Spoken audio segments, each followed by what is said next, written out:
Hi friends, అందరికీ నమస్కారం. ఈరోజు మా బాబుకు హాలిడే కాబట్టి వానితోటి పెసరపప్పుతో టమాటా పప్పు చేపిస్తున్నాను. పిల్లలు ఫోన్ చూడకుండా అప్పుడప్పుడు కొన్ని పనులు చెప్పాలి.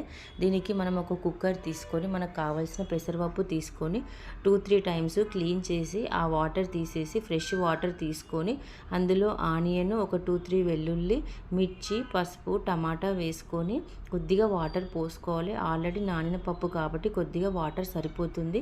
ఇలా అన్నీ వేసిన తర్వాత క్యాప్ పెట్టేసి 1 విజిల్ వచ్చేంత వరకు ఉంచుకోవాలి. పెసరపప్పు ఫాస్ట్గా ఉడుకుతుంది కాబట్టి 1 విజిల్ సరిపోతుంది. ఇలా విజిల్ వచ్చిన తర్వాత పక్కన పెట్టేసుకొని ఒక ప్యాన్ తీసుకొని అందులో ఆయిల్ వేసి జీలకర్ర, ఆవాలు, ఎండుమిర్చి, కరివేపాకు వేసుకోవాలి. ఇష్టం ఉంటే అల్లం వెల్లుల్లి పేస్ట్ కూడా వేసుకోవచ్చు. నేను మా బాబుకి ఇష్టం లేదని ఎక్కువ వేయను.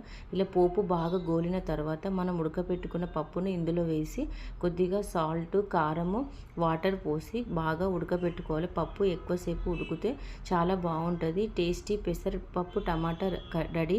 ఇది అన్నం చపాతీలోనికి చాలా బాగుంటుంది. ప్లీజ్ సబ్స్క్రైబ్ చేసుకోండి. టేస్టీ పప్పు.